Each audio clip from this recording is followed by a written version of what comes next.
आज आपण झटपट होणारी आणि टेस्टी अशी नाश्त्याची रेसिपी बनवतो आहे, पोहा डोसा। बघू शकता पोहा डोसा किती छान झालेला आहे।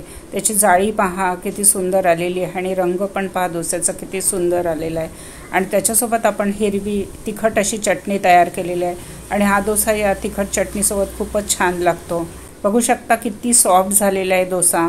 आणि आता हा डोसा मी तुम्हाला तोडून दाखवते, किती स्पॉन्जी आणि हलका झालेला आहे आणि जाळी पहा किती छान आलेली आहे।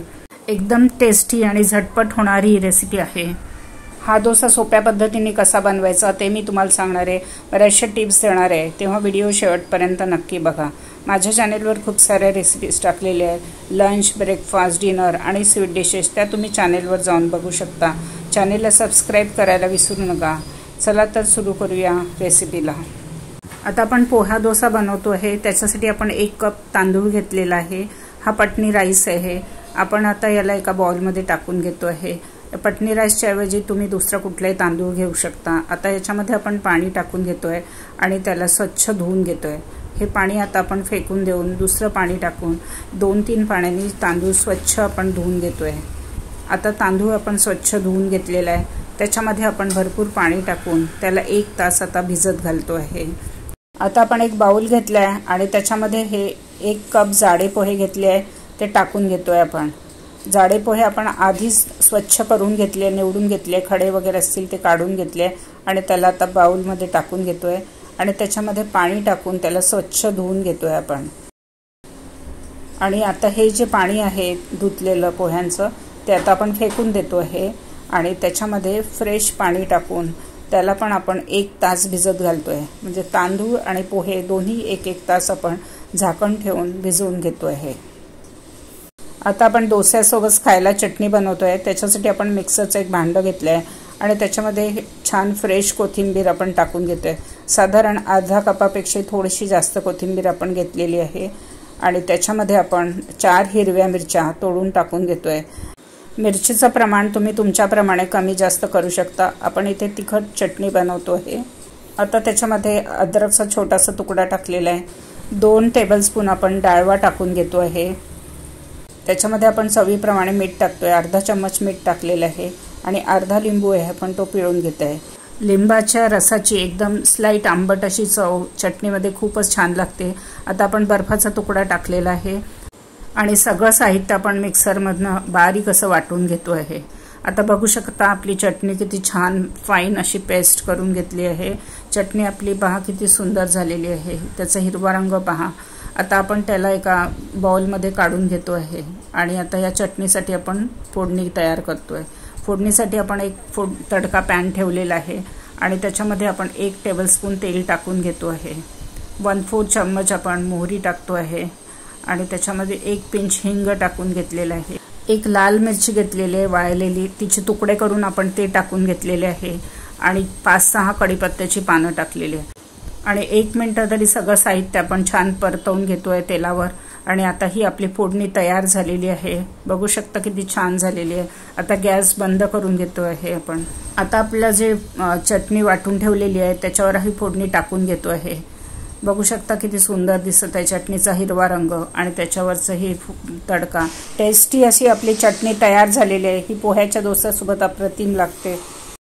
आता आपण पोहे आणि तांदूळ 1 तास छान भिजवून घेतलेले आहे। झाकण उघडून बघतोय, आपले पोहे पहा किती छान फुलून आलेले आहे आणि तांदूळ पण आपला छान भिजलेला आहे। बघू शकता कसं दिसतात आहे पोहे। आता आपण एक मिक्सरचं भांडं घेतलं आहे, त्याच्यामध्ये भिजवलेले पोहे आपण टाकून घेतो आहे।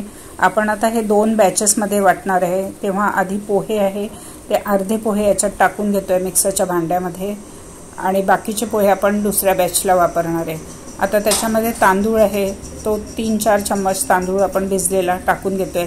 तांदळासोबत पाणी अजिबात टाकायचं नाही आहे आणि कमीत कमी पाण्याचा वापर करून आपण हे आता बारीक आणि स्मूथ अशी पेस्ट करून घेतली आहे। बघू शकता किती छान झाली आहे पेस्ट। आणि हे बॅटर आता आपण एका भांड्यामध्ये काढून घेतो आहे। डोस्याचं बॅटर आहे आणि आता आपण दुसऱ्या बॅचचं पण वाटून घेतोय। बघू शकता कसं दिसतंय ते एकदम स्मूथ पेस्ट करून घेतलेली आपण।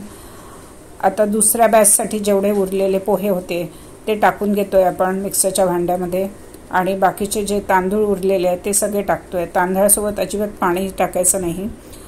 याच्यामध्ये आता आपण अर्धा कप दही टाकून घेतो आहे। आपण 1 कप पोहे आणि 1 कप तांदूळ घेतलाय, तेवढ्यासाठी आपण अर्धा कप दही टाकून घेतो आहे।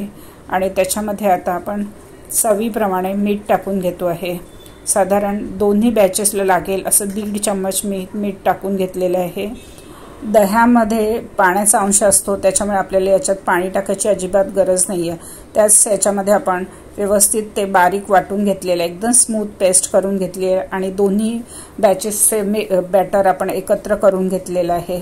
बघू शकता कसं दिसतंय ते। आता त्याला छान मिक्स करून 2 मिनिटं आपण व्यवस्थित फेटून घेतोय।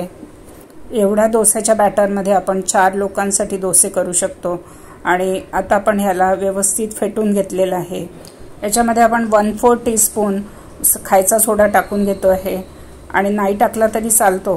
आता आपण ह्याला मिक्स करून घेतोय व्यवस्थित आणि आता आपलं हे डोस्याचं बॅटर डोसा करायसाठी तयार झालेलं आहे। आता बॅटरची कन्सिस्टन्सी बघा कशी आहे ते, खूप घट्ट नाही आणि खूप पातळ नाही आहे। दह्याचा वापर केल्यामुळे आपल्याला खूप जास्त पाण्याची गरज लागलेली नाही आहे, एकदम परफेक्ट अशी कन्सिस्टन्सी आहे। आता आपण पोहा डोसा बनवतोय, त्याच्यासाठी आपण एक नॉनस्टिक पॅन ठेवलेला आहे गॅसवर आणि त्याच्यावर आपण आता तेल टाकून घेतोय। तेल आपण सगळीकडे पसरून घेतोय। तवा छान गरम करून घेतलेला आपण आणि आता गॅसची फ्लेम आपण कमी केलेली आहे। ते तवा आपला छान तापलेला आहे। आपण त्याच्यावर आता 2 चम्मच आपलं जे बॅटर आहे डोस्याचं ते टाकून घेतोय आणि फिरवून घेतोय। खूप पातळ असा फिरवायचा नाही, थोडासा जाड आपण ठेवतो आहे। हा डोसा स्लाइटली जाड ठेवला तर जास्त छान लागतो। आता गॅसची फ्लेम आपण मीडियम टू हाय करतोय। आता बघू शकता डोस्याला किती छान जाळी यायला सुरुवात झालेली आहे। 1 ते 1.5 मिनिट आपण आता शिजवून घेतोय डोस्याला। बघू शकता किती सुंदर दिसत आहे।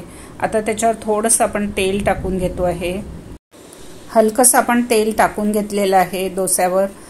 आता बघू शकता डोस्याची जाळी किती छान आलेली आहे।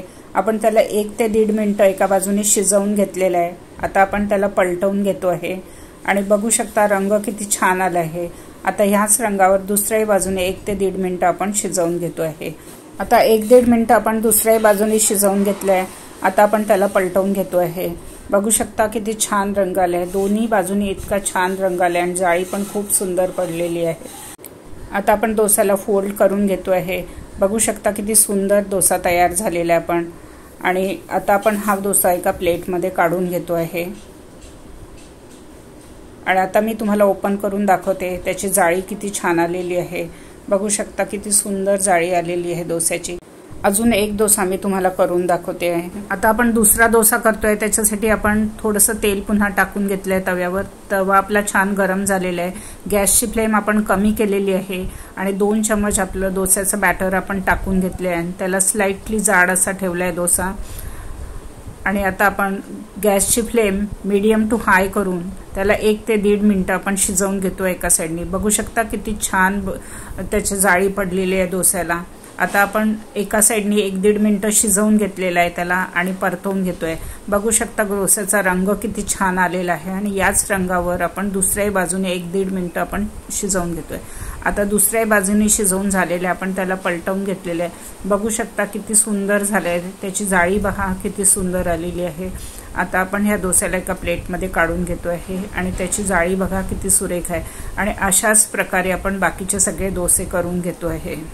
आता सॉफ्ट आणि टेस्टी असा पोहा डोसा आणि चटणी आपण करून घेतलेली आहे। आता आपण याचं प्लेटिंग करून घेतोय। आता आपण पोह्याच्या डोस्याचं आणि चटणीचं प्लेटिंग करून घेतलेलं आहे। बघू शकता किती सुंदर स्पॉन्जी आणि टेस्टी असा डोसा तयार झालेला आहे। आणि त्या डोस्यासोबत आता आपण हिरवी आणि तिखट अशी चटणी तयार केलेली आहे, तिचंही प्लेटिंग आपण करून घेतलेलं आहे। हा डोसा या चटणी स्पायसी चटणीसोबत खूपच छान लागतो आणि एकदम टेस्टी आणि झटपट होणारी ही रेसिपी तुम्ही नक्की घरी करून बघा आणि तुम्हाला ही रेसिपी कशी वाटली ते कळवायला विसरू नका। माझ्या चॅनेलला सबस्क्राइब करा, बेल आयकॉन दाबा, लाईक करा आणि जास्तीत जास्त शेअर करा। पुन्हा भेटूया नवीन रेसिपीसोबत, इंटरेस्टिंग रेसिपीसोबत। धन्यवाद।